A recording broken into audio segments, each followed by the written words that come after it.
Okay. Oh, good. We have. I think it's working. Yeah, sweet. Pop out check. Gotta love when things don't work. All right, let's change all this stuff to the proper intro. Let's see.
All right. Hold on just a sec. Let's see. Nope. Audio. All right. Welcome to this week's What the Heck. Whew, it takes so long to do that transition. This week we have Ising, and we're going to do a rack rundown for the first time. I know I probably should have done sample timber, but I think I'm going to save that for next week, mostly because I hadn't had a chance to listen to the whole playlist. So we'll do Yeah. that next week. And also on that note, it's October, aka Clocktober. So pop into the Discord and check that out if you want to contribute to Modular. It'll be pretty fun. I'm looking forward to this one because I'm going to get really weird with it and not even touch the hotbox, the hate pack. Mm. Oh, interesting. All right, let's do some quick intros. Who you are and last module you took out of your rack. Right. So I'm Ising, also streaming as Alien Signal. I'm what it says on this sign here, a regular streamer and a total nerd. Um, the last thing I pulled out of my rack. Hmm. This is a good one. I've actually just put stuff into it. That's a new thing. I think the biggest sort of change I did recently was the installation of Marbles again. Marbles is one of those modules I've been sort of using on and off, uh, and it's been mostly off. But we can come back to some of the ideas here when we get into my rack rundown. But it's I'm always surprised when I put in Marbles because it's surprisingly funky and it's surprisingly versatile. Um, for it's a mutable instrument random sampler. For those who don't know about it, it's basically a random sequence generator, a rhythmic generator, and a sample and hold all in one neat little package. It can quantize to various scales. You can make your own scale. It can do statistic analysis and stuff you put into it, and then can generate related stuff to that. Um, yeah, lots of functionality in it. Is that the Um, one that has a little screen where like little balls bounce around when they hit the no, edges or hitting no certain screen, points? No no screens. screen? What am I I don't thinking think of? many mutable instruments have screens in I've panel. clearly never looked at marbles more than first reference. It's kind of split into two halves. It has a rhythmical section and a melodic section, and they can kind of run independently. So you can sort of generate rhythmic patterns in one half and do a melodic thing in the other half, or you could do all at the same time. It has like three outputs in each side. Uh, so basically, it also has like uh, a mini grids in it. So if you have three drum modules, you can sort of do the same thing as grids does with which is basically just rhythmical patterns from like analysis of rhythmic of techno and IDM music stuff like that. So very nice and versatile. That's awesome. Um, and something I probably should look into more. Maybe. I mean, it goes out quite fast when I put it in. I usually don't have it in my rack for that long time. It's basically, do you want to do this sort of generative approach to your stuff, or do you want to have it sequenced? It's really a tough balance to get. My rack right now is very much over in the generative range. Not to say that it Mm, can't be sequenced, but mhm. it's sort of based on and I have to do as little as possible. And that was something I started doing when I picked up the violin again, because I kind of figured I can't have a system that I need to have a lot of manual intervention control about all the time. If I also want to pick up the violin and have something happen, right? So I need something Totally. that can sort of evolve on its own, and I can just nudge with the control. Instead of having to just start sequences all the time and program sequences quite uh, yeah That's cool. heavily. That's cool. I want to come back to this just a Sure. second. Heck, I make music. And the last module I pulled out was maths, but it's going back in. It's just physically out of the case because I'm rearranging a bunch of stuff. Um, I What's think the last mouse? module to actually like leave the case semi permanently is probably um, yeah, Spanky. Even though I love it, I think I need Mm. like a second little case or something for some of these odds and end modules that I just love, but I'm not using particularly in like my day to day. Yeah, at least not yet. so, so yeah, let's do a rack rundown. So at a high level, your case, it sounds like you're moving your case to be its own musician to play along with your Yeah, violin, right? that was the idea. At least it's not perfect in any way, and I don't like to go too much in that direction either. It really is a balance, because if it's a musician on his own, it can really only do one thing, and you can influence it, but it's going to sound more or less the same all the time, and Mm-hmm. I get bored about that. I apologize for the mic picking up literally everything in a very ASMR way. So if you're not into that, We can do an oh ASMR well. section another day. Yeah, that's what I'll do after this ASMR rack rebuild. Yeah. Okay. Very good. Um, so that's cool. Yeah, I mean, that's a hard challenge, right? Like, it's Mm. a challenge that's been around for a long time. I think, I don't know, probably before the advent of electronic drum machines, but that's around when I think it sort of like became a common thing where like pianists or organists wanted like to accompany some drums. So they came out with these little drum machines that attached to pianos or organs, right? Yeah. Was their primary purpose. And they just play like one thing over Yeah. and over again. I remember them. They used to be very common household things, especially in the Right. countrysides in Denmark. And every family would basically have this organ that you could play on it. It had pedals and everything, and then it had like small switches that said either like cha cha cha or samba or bossa and various Latin rhythms that sounded absolutely horrible. But that was the thing. Yeah. I mean, I think their lack of ability to quickly change is it was the problem. And they did have like different rhythms and like sometimes different like sounds as they progressed into the digital realm, but like they were always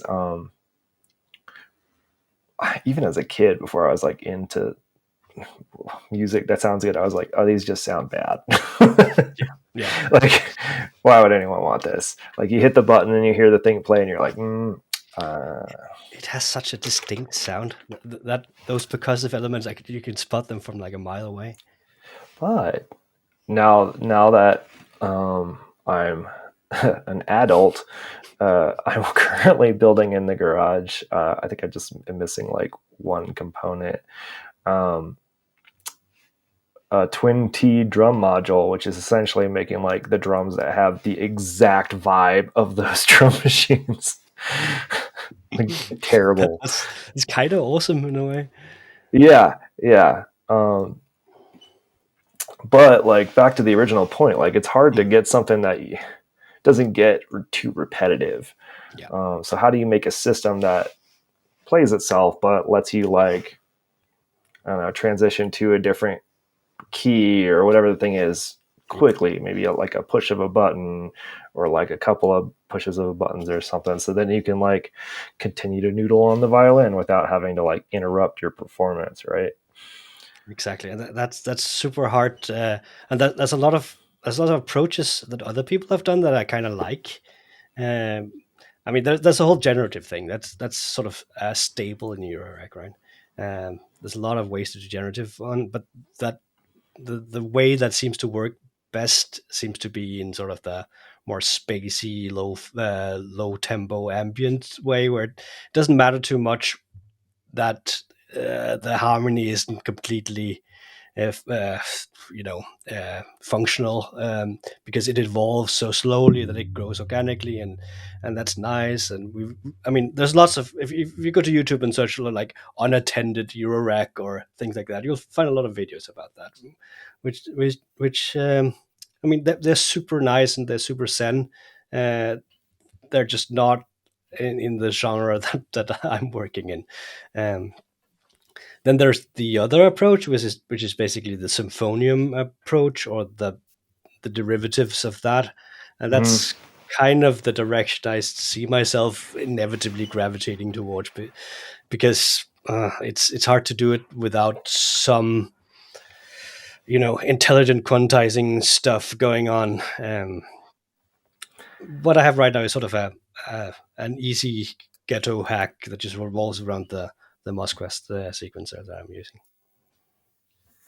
yeah. I mean, the mosque was the mosque was a tricky one to do that with, but yeah, something like the Symphonian or um, actually Colin Benders has a pretty good setup for this type of thing. I think where He's a heavy symphonian user yeah, as well. exactly. Um, but you can do quite a range of things Mm. Yeah, and with a somewhat perma patch, right? Like you can just exactly. unmute and mute things, turn on the arpeggiator, turn it off, like that kind of stuff. Yeah, it has quite a lot of control there, and it has sparked this droid ecosystem instead, which is sort of the natural evolution of that stuff. Basically, small programmable, but or not really programmable, but configurable Yeah. modules that have like mini algorithms inside, and one of them is a miniature version of the Symphonian, which is interesting as well, because then you could basically configure it to your liking, and you could just do it on one channel or do it on as many channels as you have Droid modules for. Right. I think that's the trick is having a lot of channels, like having a few channels going. So having something that's like pads, right? Like with Hmm. whole note or like even one bar Yeah. sequences, like well, like 16 bar sequences with one bar per note, like kind of a thing, or um, a second sequence that is arpeggiated to the also in key, like that kind of stuff. Hmm. Like I think that's probably the quickest way to get some diversity, and then like drum rhythms or two, but I don't know how to do There's so many that. levels you can do this on, right? I mean, Yeah. there's a lot of also simple way of doing it with like precision adders. That's an easy way to transpose stuff up. Um, it's the complicated part is to get things aligned to a specific chord or a specific harmony, Yeah. and then you know if you have multiple voices going steering them in the right direction, and Being that able to transpose is also like huge. Like Mhm. it doesn't. I've had such bad luck with transposition, like where I dial in a sequence or something and then I start transposing around using whatever sequencer is transposed because there's always like a sour note in there that didn't Yeah, quite transpose the way I expected. Um, but I think if you've dialed in like the actual proper like scale, everything's living within a scale, and then you transpose, things should just work. So that's another way to do it, like having a keyboard where you can just hit a couple of keys and then transpose it quickly. yeah. A lot of sequences have this functionality in some way as Yeah, well. I yeah, mean, the black sequencer of American Synth that I used to use before had like this quick transposition thing where you can just hold a button relative to yep. the pitch, and it would do that there. That's pretty cool. I knew the nerd sequencer as well has some transposition feature as well. So it kind of exists out there.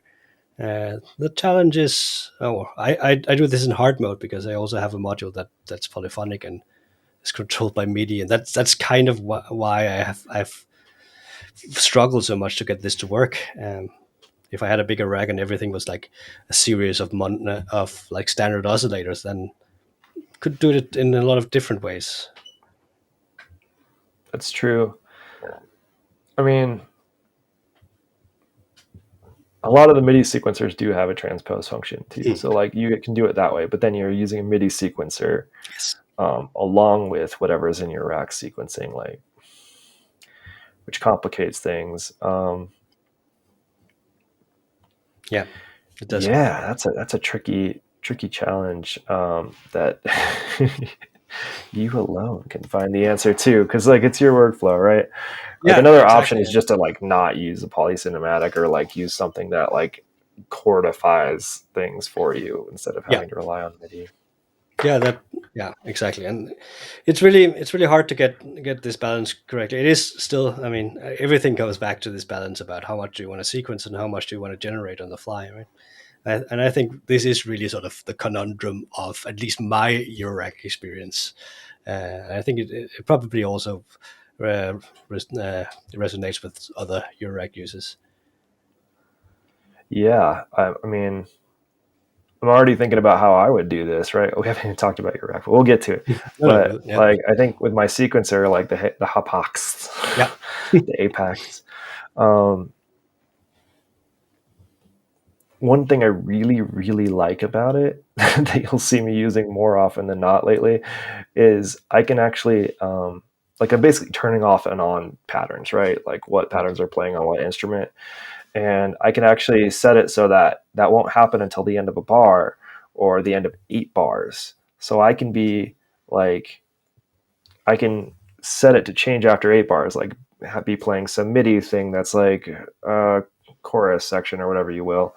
And then after 8 bars, I can say I want that to go away so that in my case, I'll noodle on the guitar a little bit as soon as that goes away. Like you can mm, do timing events like that are pretty nice. Um, where it like frees up your hands to do other things right at the yeah, transition is really the goal. yeah, But yeah, if you're doing everything in the rack, I don't know. Like I think there's just you're gonna have to live like you'll live with it and like play accordingly. Like if you need to mm, transition, like and you're like end on a held note, leave that going and hit the button. Like yeah. that kind of stuff. Yeah, transitions is like another chapter in itself, I think, because that's also super tricky to do. Yeah, Yeah. I will say, for folks who haven't seen it, go back and watch Ising's performance yesterday. That was incredible. yeah, The violin, modular, just great sounds all together. So yeah, um, it would be under Alien Signal probably when you look yeah. it up on YouTube if it's already split up. I think. It's already there. Yeah. You can also see it on my own YouTube channel, but yeah. send the views to whoever you think should have them. EMS Oh also yeah, deserves views. let's promote your YouTube channel. We never do that. We probably should. What's Right. your YouTube channel? It's a bunch of letters and numbers because I am not large enough to have my own custom URL alias thing on YouTube Drop yet. it in the chat, and like I'll drop everybody it in go the chat. subscribe so we can get it up to 100, right? Yeah, that would be nice. That would be nice. Get that custom URL. Yeah. Um, This is my YouTube channel. It's posted in the YouTube chat. let's make sure I'm subscribed to. Oh, not done. Nice. Not that it means a whole lot, but I'm probably subscribed on my main account or the account that I watch most content, which is not the Hex7 account. Yeah, that's fair. But two, that counts as two. All right. Yeah, it does. All right. So let's get into your rack. Like, Let's do that. I'll just switch the let's camera get into then. the specifics. There's a modular grid, which I'm going to also link Oh, yeah. in the channel for folks who want to Maybe we follow should along. start there because that's probably easier to follow. Yeah. I guess I can share the screen too. Without cables. Chrome tab. Share. Okay. Yeah, it's one of those racks that don't fit one page. Let me resize it a little bit. Maybe that'll give us a little more. I'm going to actually zoom in instead of out so we don't see the whole thing at once, but so that it's a little better on the YouTubes. Yeah. So the top section is sort of that's the voices I'm currently using, which isn't terrible many of them, but it has sort of it's the polycinematic, which is doing all my chord stuff. Rings, which is my absolute favorite voice in the world at the moment. Mm-hmm. The Pico voice, which I'm not terribly fond of, but it's handy.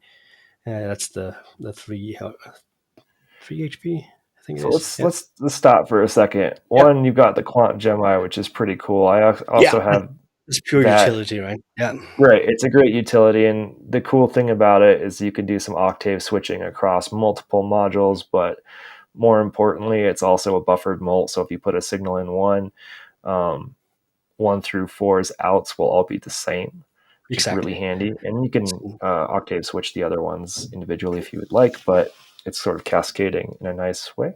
Yeah, it's sort of a kit together with the Quantus packs, which I have in the row just below, not the 1 row, but the row just after that. Yeah, if I go down they kind here. of complement each other a little bit, or also overlap a little bit, because Quantus packs is a pure a precision adder. While the other one is as well, but the precision adder functionality is just those octave switches. Right. So you can precision add, go into the octaves, distribute. Yes. And That was then basically why I polycinematic. got it in the first place. It's like its own full voice, basically, right? Yes. Like it's fully polyphonic, right? How many voices does it have? 56, I think. Depending on how you use it, I'm not quite sure you can actually hold 56 notes down simultaneously, and I haven't tested this because I am a human with 10 fingers. But supposedly you can do 56 simultaneous voices, and it has this detune knob.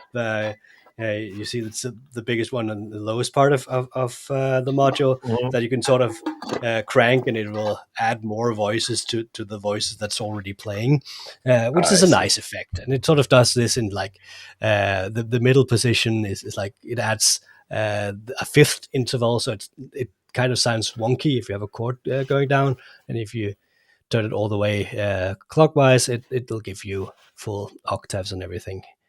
That's cool. Yeah, but it has like filters and envelopes and everything built in, and you can control it either by TRS MIDI or volt over octave CV control. Is it all digital? I assume with that many voices, most of it's 100% digital. But yeah, okay. Yeah. It is. It has a quirky chord mode if you want to play with it with voice with standard CV. I see. which is weird. You have to hold down a chord on a keyboard over MIDI, and then you can save it to a register that you also have to send via CV. So it's basically you could basically do it with if you have a CV out of your wheel, you can do it that way around. But it's not very intuitive. You have to use the same CV value to select the chord again. So yeah, Yeah, not I'm not super. sure I would use that much unless it was like I just really liked using fifths and set up a fifth chord and just leave it like that forever. Yeah, then you can do power chords with it. That's nice. Yeah, Yeah, um, yeah. And then I have next to rings and the pico voice, I have a standard VCO. That right now, mhm. together with the next module, which is a Platts clone, uh, those are my bass voices. They're basically using this what is it, Quant Gemini, to sort of octave them around if I need to. I'd mold Okay, them so and you've octave got them one, two, around.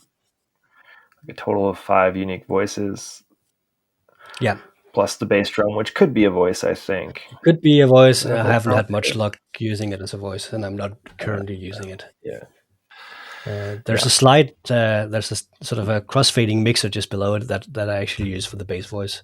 The slide one just there Okay, down there, so I okay. can control how much of one and the other bass voice I want to hear, which is handy. This is really interesting. So you got like all of your sound sources pretty much on the top row with a little Yeah, bit of mixing and CV and stuff.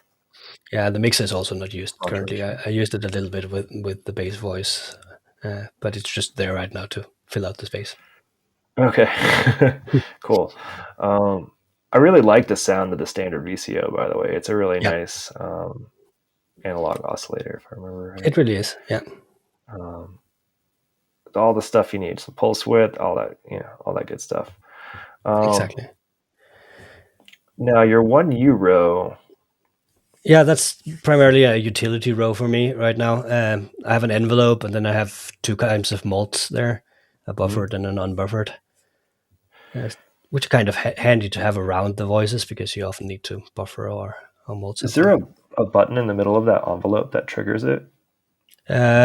Or is that There the is on the bolt? side, I think. That's Yeah, okay. Okay. the toggle switch Oh, there here we is go. between. Yeah, yeah, yeah. Yeah, exactly, Cool. exactly. Cool. Otherwise, it's a toggle between a slow and a fast envelope. Yeah, this one's really cool. I really like that one. Yeah, Like yeah, that's cool. And then what is this? this is one new version of the Temps Util. Clock divider module, which also has limited sequencing and other interesting gate patterns in it. Cool. Do you use that much? It's my clock divider right now. It's mainly my clock distributor because I don't do much clock division at the moment. Once in a while, I use it to generate a Euclidean sequence as well. So when you say clock distributor, you have like your main clock going into it, and then you set all of these to be like essentially a mult, right? Yeah, exactly. Cool. All right, let's get into the fun stuff. Yes, this Filters this is and envelopes and filters primarily. So yeah, I have a bunch of envelopes. The latest one I got is this ST module, the one with the purple knobs, which is a really cool envelope.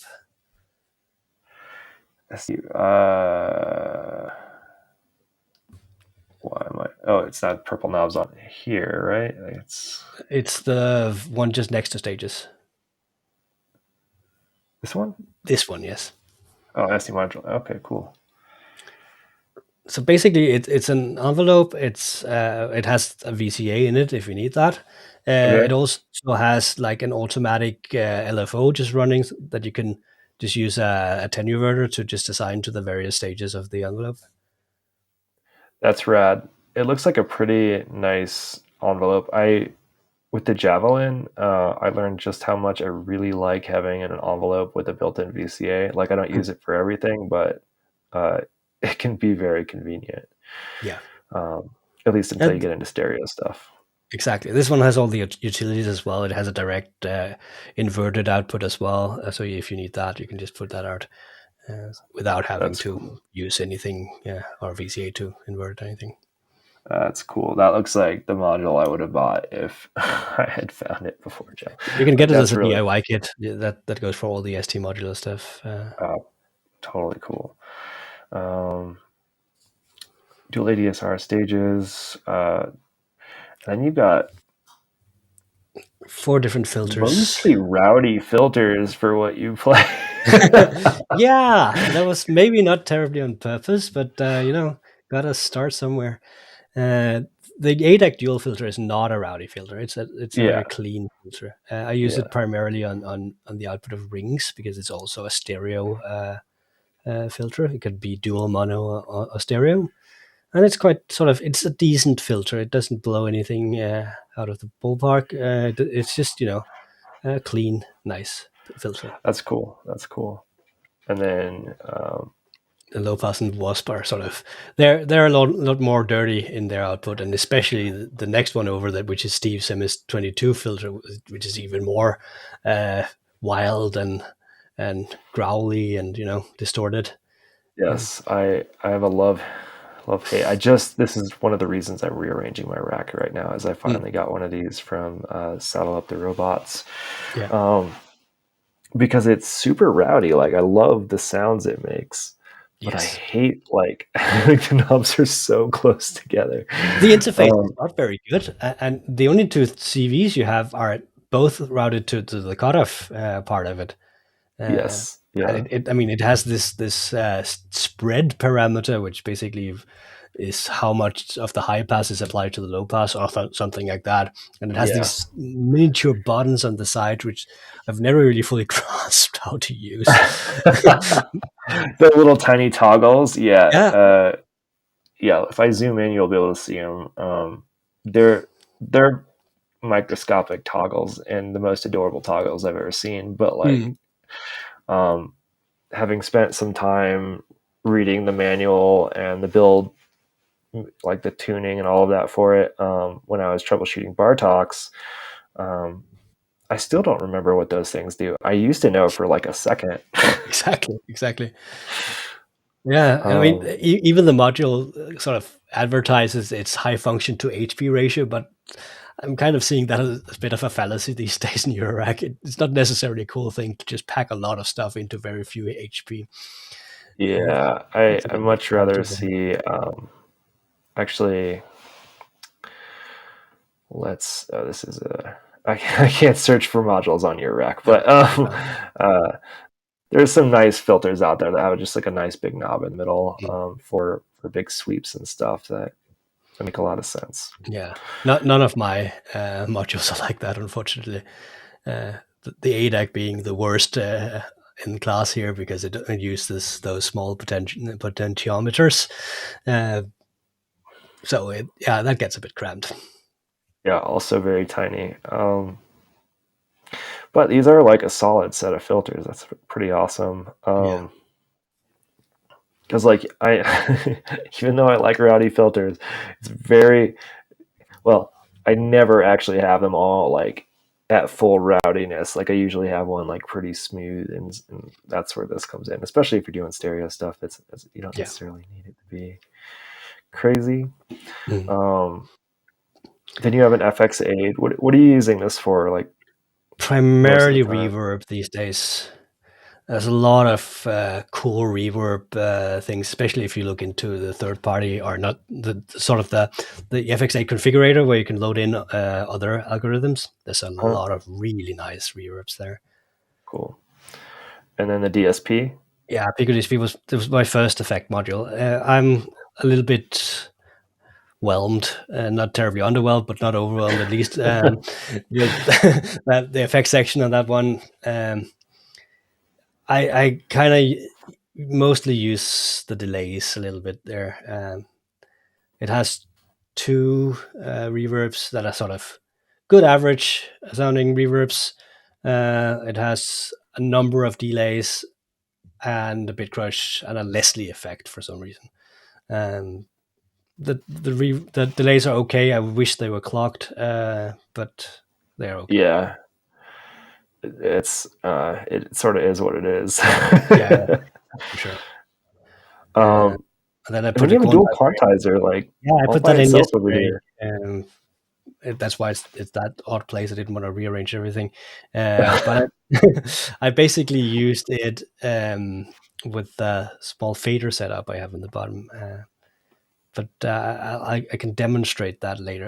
And then I found out that Okay. the minor scale that it has is not a true minor scale, so I was kind of bummed out about that.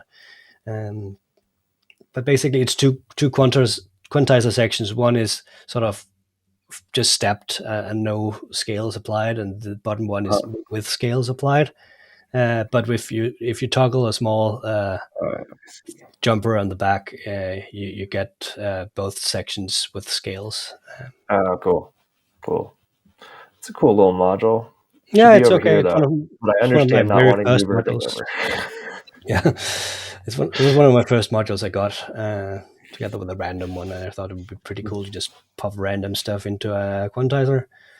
It's kind of cool, but it doesn't sound very good after a while. Yeah, I mean, there's a limited amount of time.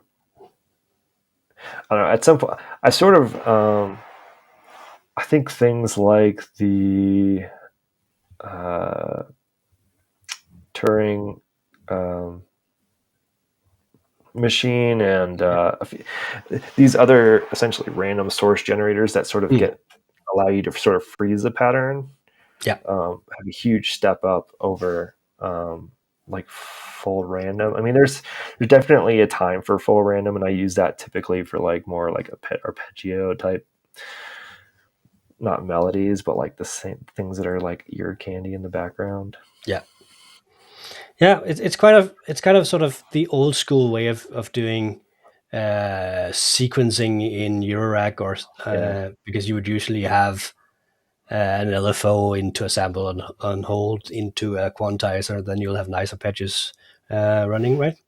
Um, yeah. I actually was using maths somewhat similarly to that. Like I had a setup where I was just like limited, like very limited in what I could do because I was still like waiting on modules. So I had a few things plugged in, and with mass, what was interesting over instead of a full like LFO that's consistently cycling and may not be clock synced, although some mm, LFOs have like a sync, hard sync. yeah, Mass I was triggering, so like you would do the same sequence repeated, which was pretty fun. yeah, for sure, for sure. I don't have any synced LFOs in my rack unless I Yeah, butcher stages. Stages can probably do it. I think yeah. stages can do I think everything, so probably. I think all of mine are pretty like random. Like a couple of the big ones on the Cosmo have sync input, so I can like restart the wave at a specific time, but like they're Mm. definitely not clocked. And I guess I could do it with the Hapax has a clocked LFO, but I don't know. I don't really mess with that too much. Right. I Yeah. keep my CV in my rack. Exactly. Um, Yeah. Then we yeah, go down to the next section, I suppose. well, hold on. Like, Yeah. so the polycinematic, are you just sending that directly to your mixer? Like, you're not doing any more effects past that, or is it going I'm into usually like the passing it through FX? clouds. Oh, okay, through clouds below. Yeah. Okay, cool. Um, It has its own reverb built in, which is a nice reverb. But I kind of like to just add a little bit extra with clouds. okay, cool. All right. Next section. Yeah. Um, Moskwa. This is the Yes. sequencer that I really actually want very much. It's very cool. I use it a very specific way, and I'm not sure it's the only. Oh, it's definitely not the only way of doing it for sure. But I have a very specific way of using it. Well, how do you use it?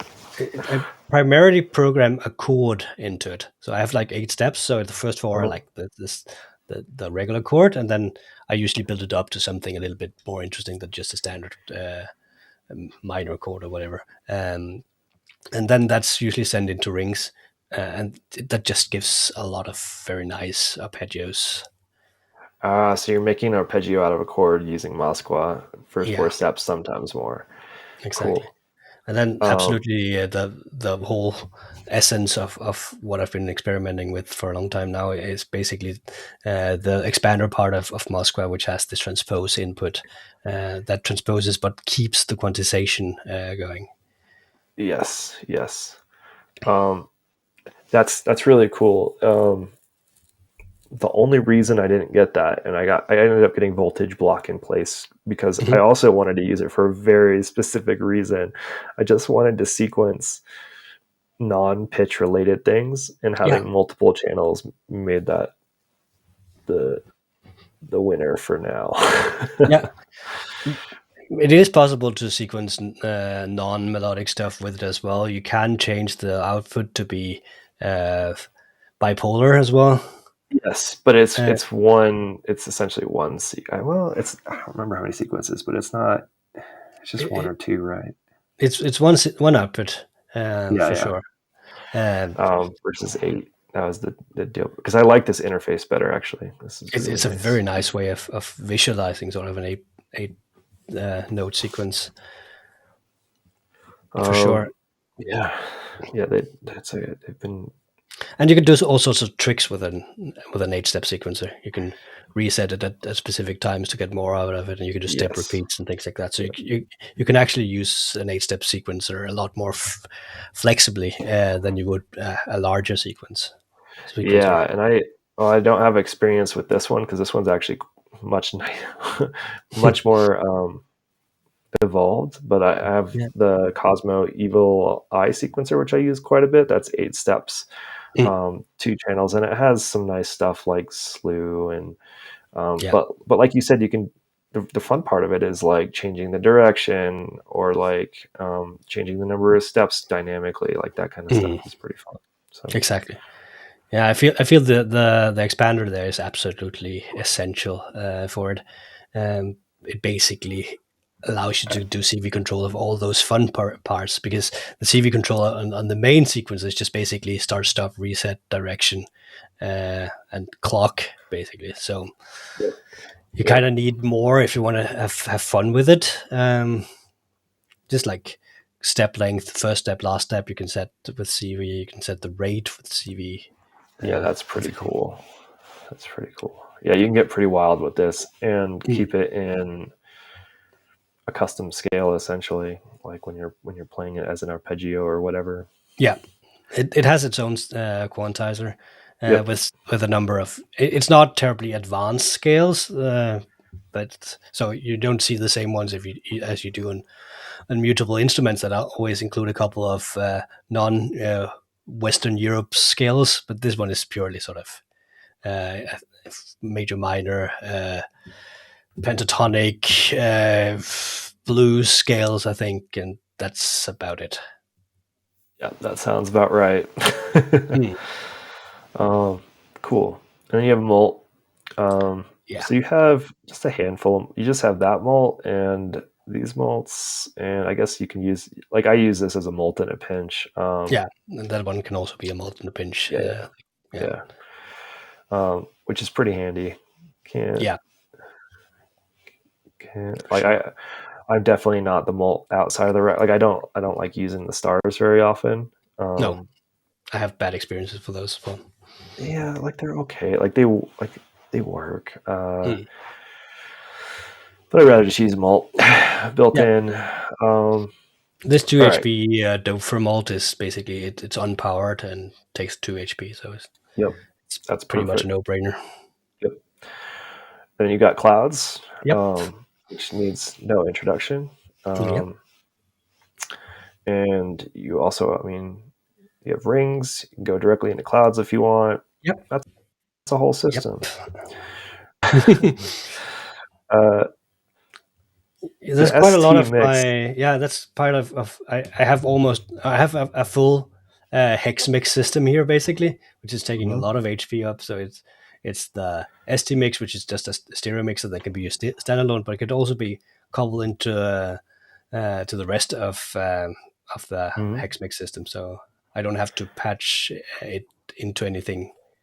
I can just use the Oh, inputs. that's perfect. That's perfect. Yeah. I think the hex mix is a cool system. Like, I don't think the HP like I think the HP is well used with it, like with the Mm, number of voices you have, with what it can do, and I actually quite like that it's sort of designed to be vertical, but you can go all horizontal with it if you want. yeah, yeah, for sure. Um, Yeah, I mean, I got the HexMix VCA a while back.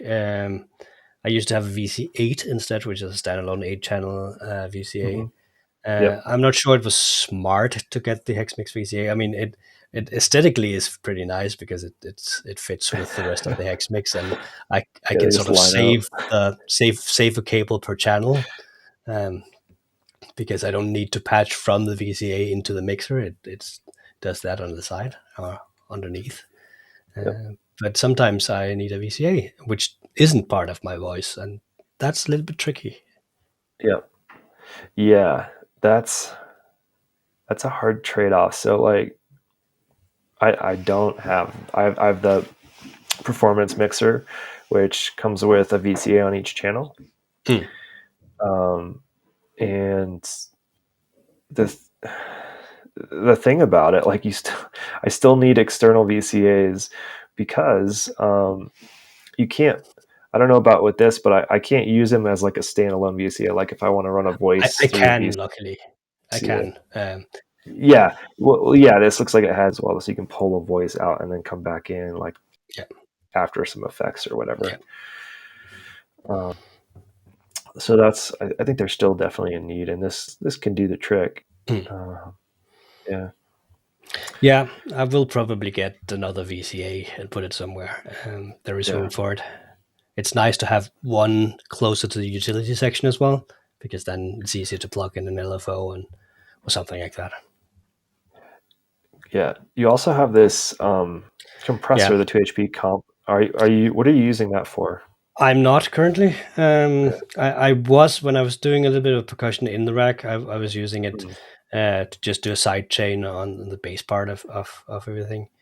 okay. But I'm not doing that currently. Okay. What are you doing for percussion now? Purely sample based on the deluge on the side. Okay.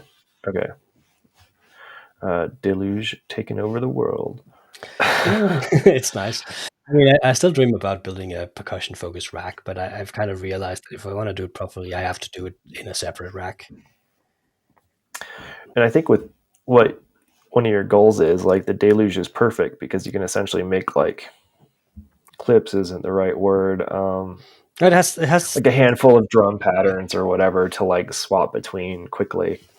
yeah.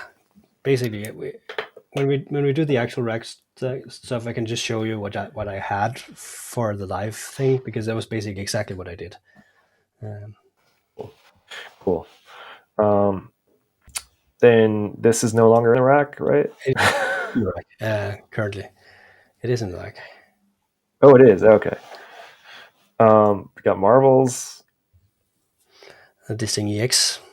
Yeah. What are you using the disting for? Oh, all sorts of stuff. It's the most useful module I have. Um, it this I mean, for the performance, I used the new chord mode that has a MIDI output. So basically, I took a copy of the arpeggio that was playing in Moscow, and it assigned it to 4 MIDI notes, and it sent it to the Polycinematic. Oh, that's cool. That was I was don't quite fully a understand that, but that's cool. yeah. Wait, It okay, so with the expander, if I'm looking at this right, there's are these outs for each channel no, these are weird. or each note, I guess. No, these are part of that chaos. What's it called? Leibniz binary thingy magic that nobody understands, but everybody seems vaguely interested in, at least intrigued.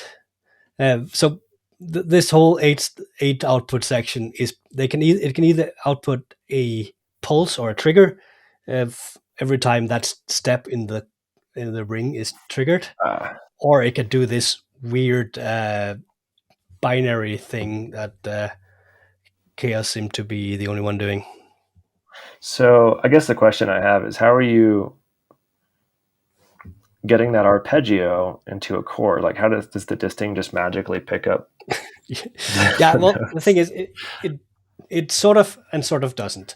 I'm feeding it just a copy of the CV out of the Moskva, so basically Hmm. just a buffered mult part. Uh, Yep. what the chord mode on the EX is basically made for is that you can send it CV and it can generate a chord and it will output that chord to 1 to 4 different normal CV voices, right? Uh, But it now supports sending it out via MIDI instead. okay, so it would take that first note from the Moskva, right, and then Mhm. build a chord around that. Then it gets the second note, builds a second chord, etc. Right? Well, that's one way it can do it. It can also just distribute them on a line. So the first note is the first voice, and then the second is the second, etc. So it Oh, has like cool. four notes there. It really sends them out as an arpeggio as well. But since since the polycinematic is a digital one with its own envelope, I can basically just crank the release up, and I basically have a chord because it Oh, holds it long enough to sound like a chord. beautiful. Yeah, That's cool. That's really cool. And then, this is um, this is the MIDI expander. To it. okay, okay, cool. And then you've I have got, two faders here, yeah. And these uh, were kind of the magic part of the whole thing because I plugged one fader into the Moskva transpose part, so I mhm, could with the fader change basically the chord yeah, by going up and down with that. The other one I sent into the quantizer and then out to the picker voice up there. So I basically had uh, my way of playing melodies was basically just to send a static voltage with a fader up to a voice through a okay, quantizer. okay, that's cool. And then ears, which every rack should have for different Yeah, reasons. and that's What do you, also my what do you, interface to the violin. yeah, that's exactly how, I mean, I just use mine for like getting all sorts of random outside things into the rack Exactly. Yeah, that need a little super handy. boost. And even if you Um, don't doing anything with externally, you can also just use it as a way to send a gate by tapping that contact microphone. correct, right. And that's also a fun thing to do. Mm. Also has an envelope, so you can do a lot of fun with it. Yep. Envelope polymer. Yep. Um, yeah. So do you want to share a video, like share your screen now? I think I'm just Oh, gonna switch to the rack view. So so basically, I need to have the microphone close to myself. Let's just see what happens. Yeah. Um, let me just change the voice quality here as well. So right now, this is actually just the chord part I was talking about. I'm only using. I've limited it to 4 steps here on Moskva, but I can also go the full length.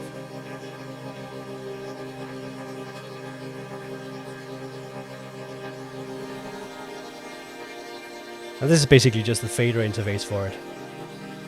that's so wild. Like I can't believe you're using the Moskva for that. Like that doesn't make sense to me, but it's really cool. No, exactly, and it's only because of that transpose functionality, right? That's the Yeah, only reason.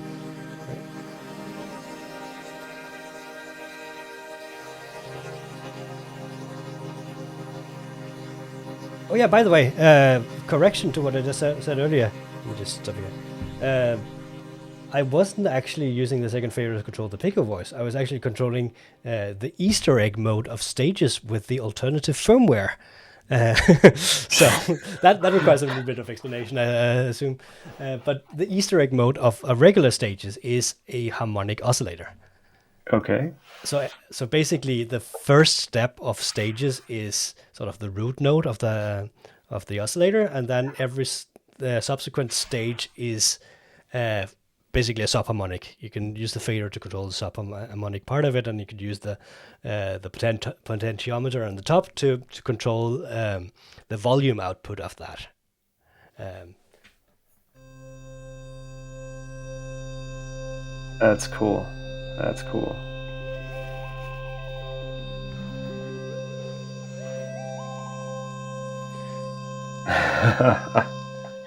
But in the alternative version of it, you can actually use it as a voice.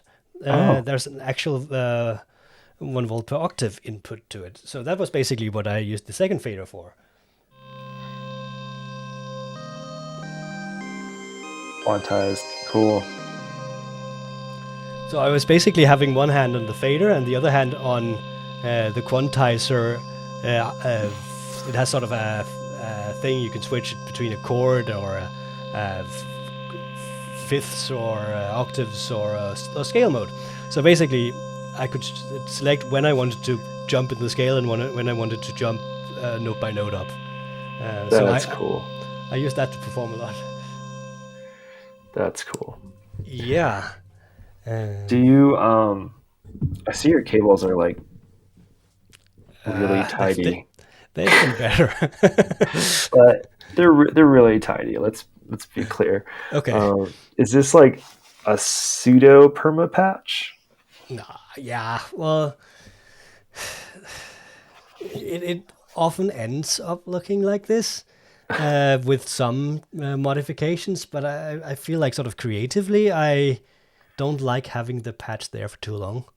Okay. I really enjoy the process of just, taking all the cables out and just starting with one voice, doing the sound design on that, seeing where that leads me, and it usually ends up more or less looking the same, but with certain variations. But it's the whole process of patching it up that sort of makes the difference, creatively at least. I gotcha. Yeah, totally. We also didn't talk about the Oct, No, we didn't. which is the instro slash div kid module. That's just eight LFOs at different speeds that you can control them all with the rate of them all with one knob. Yeah. What are you using that for? Well, it's amazingly useful, and I think it's one of those modules that's kind of a no-brainer to have in your rack because you can instantly use it for something, regardless almost of what kind of stuff you do. Um, and I kind of just I plug it into whatever filter cutoff most likely, but also everything that sort of needs a little bit of movement. I kind of use the slow ones a lot more than I use the fast ones. Yeah, I use them all. I love the Oct, and I can't speak highly enough of it because I'm not after a clock synced LFO. Mm. And there's a few reasons. I use the really slow ones for sure for slower movements, and I usually attenuate them through something. Hopefully, the module has a built-in attenuator, Yeah. which is the sweet spot because I don't have to use other attenuators. But uh, I think one of the top two, I forget which one, I tend to use on one of my lead voices for a little bit of FM, just to get that like sort of sing-songy warble in the Mm. pitch. Not like not FM fast enough to where you're like No, adding but a it's a little bit second, of vibrato, right? right? Just essentially a little bit of vibrato. Yeah. Um, and then the really fast one I use for like some random things here and there. I just forget. I don't know what I'm Yeah. into. Frederick Foxtrot is writing in the chat that self-patching the Oct is key, and it Ooh, really is. I mean, I don't always do that, but it's really nice because then it gets a little bit more unpredictable or varying in the wave output. especially if you've got it on like the way I use it is typically to like add subtle flavor to things. Mm. A little bit of ear candy here and there of like a little bit of movement. So if it's self patched, you get extra movement without impacting like your track too bad. Anyway, Yeah, exactly, yeah, exactly. Yeah, it's so that's cool. key, and I suppose you can use it more creatively if you pass other stuff into the CV input on it. Yeah, Supposedly, it can be used as a track and hold. I am not quite sure what a track and hold is, to be honest, but everybody keeps saying it. It's probably useful. yeah. So it essentially like with this CV input, I forget what it is. If I think if you turn it all the knob all the way to the left, it essentially freezes at whatever the stage is at. Right. So if you add CV that's like going in just above that Mm. and then back down, I think it just freezes at that spot holding that level across all 8. Hmm. I think, if I remember correctly. Right. Um, I have a module just next to it with which is just an 8 times attenuator, which is just a nice thing to have next to it. So I don't have to worry about whether the module I need to patch into has an attenuator. yeah, that's smart. I think through mine, I sprinkled a whole bunch of these. Well, you won't be able to see it, but sync deferros, which is another noise engineering, but they're just attenuators that also act as a buffered mult. So it's Yep. like a nice thing to have a few of these around because I really like. I personally really like sending the envelope for a voice to a bunch of different things at the same time, like PWM and filter and all that. So that's one way to do it. Yeah. I have a couple buffer mults left over. So yeah, Yeah. Absolutely.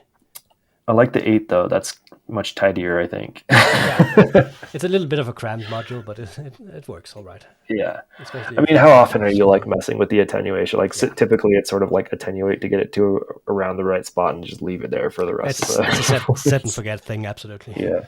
Yeah. Um, Yeah. So then I had the deluge next to me when I was performing, and basically it was just doing the percussion part of it. I used to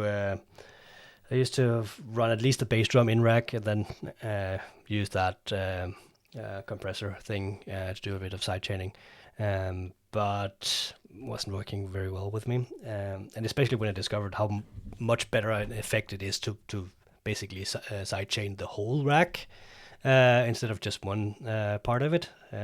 It was pretty much a no-brainer to do all the percussion in the deluge. that makes sense. I mean,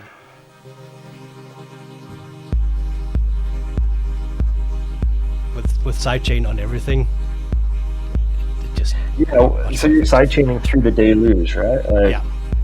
that's cool. I'm basically just sending the whole rack through the deluge. It has an audio in, so that's what I'm using. Does the deluge have a a gate out that you could use for intentional side chaining, just like one channel using your 2 HP comp?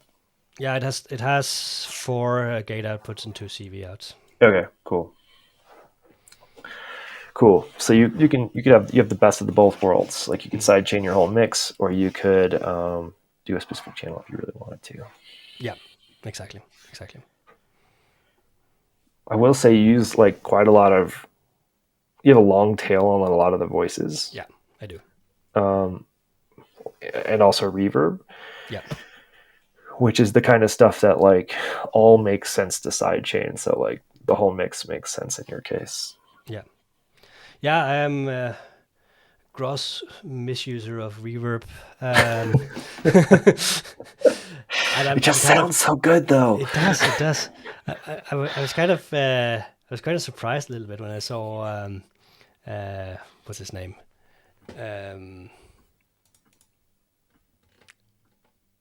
Wow, sorry. Just give me a second when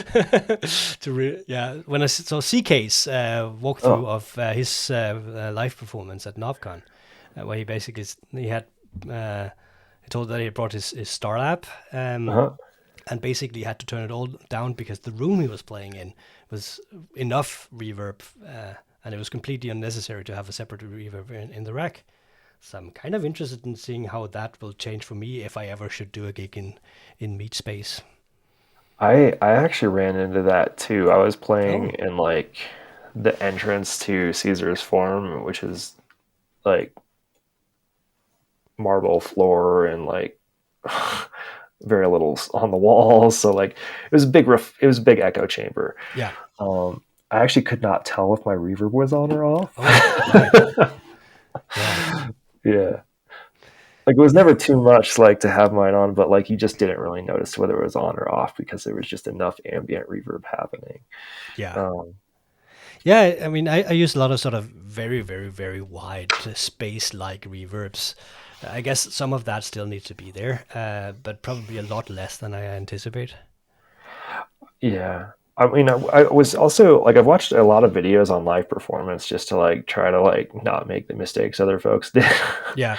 or learn from. And a lot of them tend to recommend just mono output everything instead of stereo. Yeah. Um, and while I did stereo, I don't know that it has the impact. Like when you have headphones on, or Mm. if you have stereo speakers that are actually like properly positioned, you Yeah. get a really nice stereo effect when you're using your modular stereo stuff. Mm. But like when you're in a big room like that, and the speakers like compared to the room are relatively close together, like unless you're like happen to be standing at the right spot in between the speakers, like this, I don't think the stereo really carried through as much. So No, I don't think that's either. I another mean, interesting thing. especially considering that, I mean, there's not a lot of music that really uses stereo for other things that just sounding nice. There's of course, if you're on headphones, that's nice. You can do things that switches around a little bit. But if you're thinking of a live concert thing, you don't Yeah. want something just come from the right a little bit and then from the left a little bit. That doesn't make any sense. The only thing that really makes sense in that part is if you're in like a cinema setting where you Yep. have access to like the whole shebang that can run around the room around the audience. That's cool, but that's not even in the ball game we're playing it here. I agree with you. Shock Value said in the chat, a fun challenge for for them would be making a nice sounding patch using no reverb. Um, I'm actually the opposite, I Yeah, think, of you, Ising, in that I hardly touch reverb. yeah, right. But I have a triple splashback delay, Yeah, which I played a little bit earlier, which has a lot of reverb qualities to it. Like it does make things prettier. With, yeah, yeah, for yeah, sure. I mean, a reverb is basically a lot of reverbs, a lot of delays, right? yeah, So that makes sense. If you completely strip down both reverb and delay, I think you'll find the sound a little bit dry and boring. yeah. And actually, while I'm thinking of it, let me just unplug this thing because it's not in the rack, Mhm. and it's kind of cool. Um, oh, I'm trapped. There we go. Just got this working the other Oh, a day. spring reverb Um, thingy. yeah, so this is a new well, computer module. I don't remember the name of it, but I guess it's for sale. But this was one of the prototypes. Like he uh, very generously gave it to me when I was visiting. You can tell it's a prototype because like things are wired really funny in the back. Um, but I did pick up a spring, like an old Hammond organ spring, which you know was cheaper than like a new spring. But Mm. anyway, it works great. It's really Oh, fun to cool. play with. So maybe I'll use more reverb going forward just to play with that because I love that I can just like whack the spring and make some nice sounds. Yeah, yeah. Um, Supposedly they don't work very well when you're playing live. oh yeah, no, I imagine that's going to be feedback hell if I tried to. That won't be in my live rig probably. Because it's essentially like I don't know. I'll have to try it. I'll just like put the spring on top of one of my speakers and just like turn the volume up and see what happens. Like essentially what's happening live.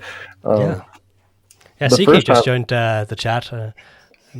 yeah. Maybe Hey, I CK. accidentally summoned him through the internet by mentioning. Ising was just talking about your KnobCon walkthrough, Yeah, about having to how turn reverb wasn't reverb on. necessary when you're actually playing in a proper room. Yeah, yeah. And we agreed. Like it Yeah, depends on the room, but I think most of the time, like you don't. It's a little bit too saturated. If you got reverb plus room reverb, it's yeah, muddy, and mud that's also sort of the initial purpose of or the original purpose of reverb, to simulate that you're in some sort of room. Yeah, But once you're actually in that kind of room, then it's kind of redundant. yeah. If you're in a music hall and you're using a reverb that's got a music hall setting, like, Yeah, completely unnecessary. well, now I want to do that, but like, Oh yeah, it's probably just gonna be meh. yeah, it's going to be just a mediocre output. Yeah. All right. Is there any other stuff like you want to talk about your rack? Like, I think you've answered most of my questions in terms of your current setup. Yeah, well, maybe I think I just want to sort of quickly demonstrate the whole connectedness of all those sequences. Yeah. Um, let me just mute here. So what we're basically hearing here is just the polycinematic. That's with rings.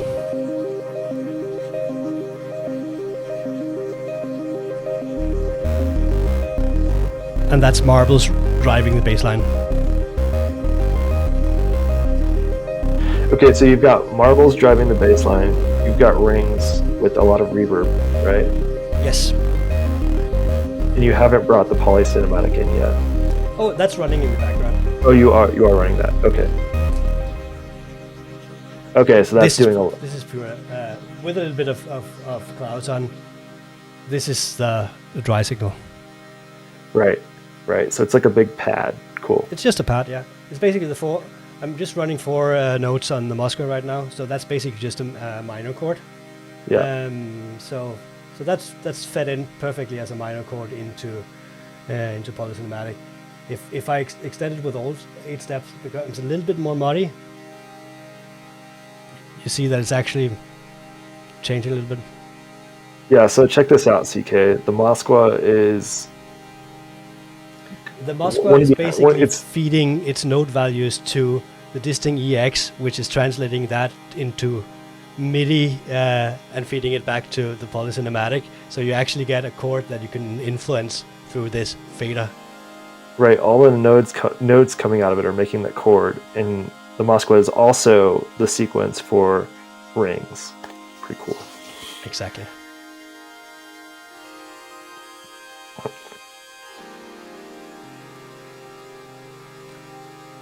And if we just take but also MIDI yuck. Yeah, also MIDI yuck for sure.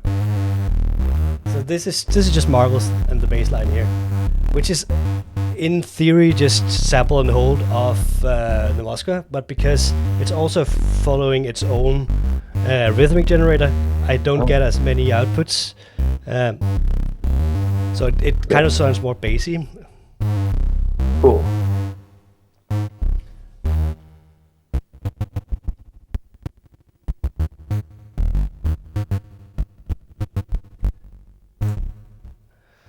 So yeah, that's how it's all connected together right now.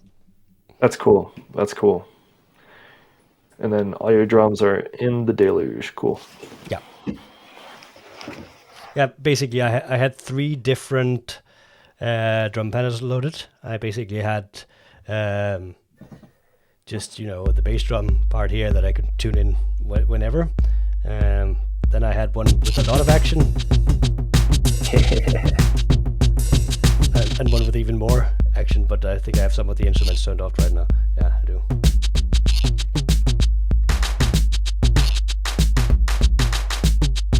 You should just do this. Like, don't even like. It's a pretty cool pattern. Pull audio out of your modular and don't tell anybody. And then in the end of when I was trying to compose all of this, I figured I needed one more voice. So that's basically just Deluge running its own thing. Okay.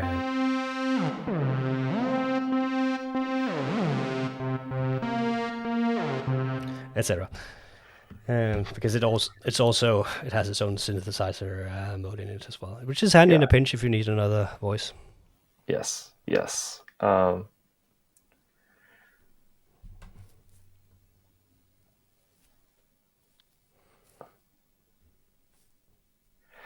Wonder if you could fake a reverb. Like,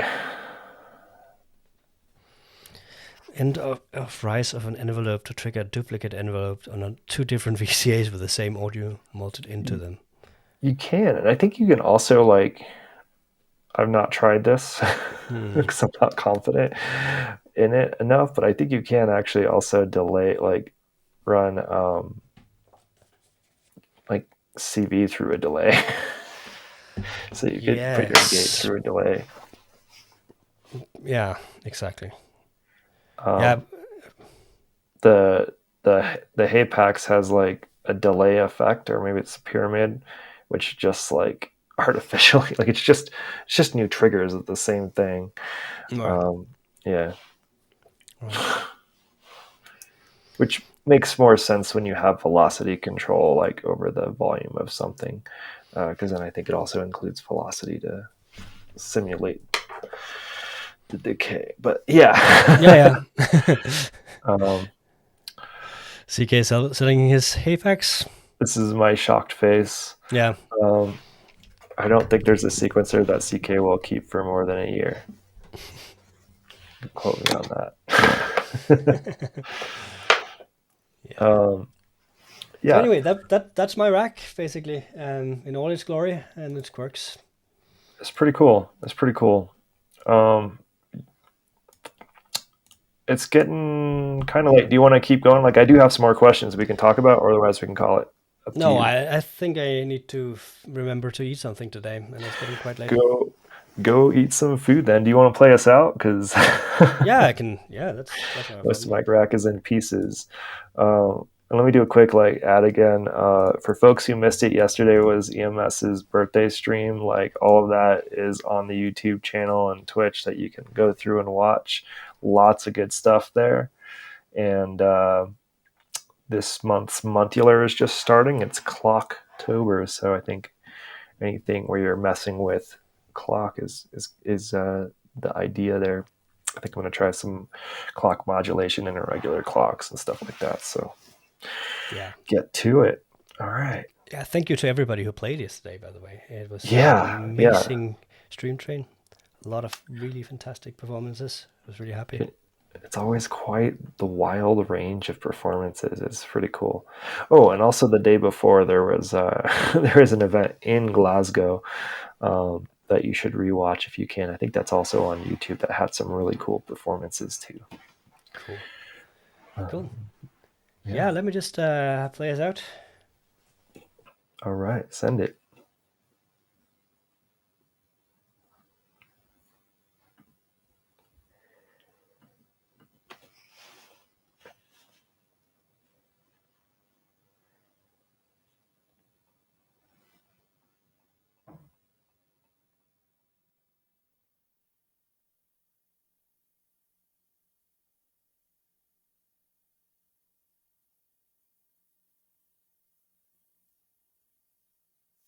I'm not getting any audio anymore.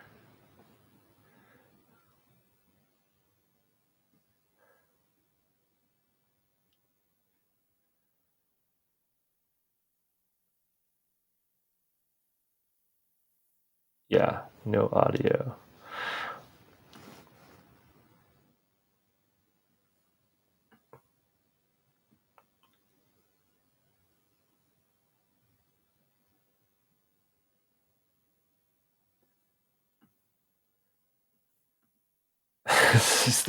This is the PC call. It sounds the same. Oh, here we go. Audio.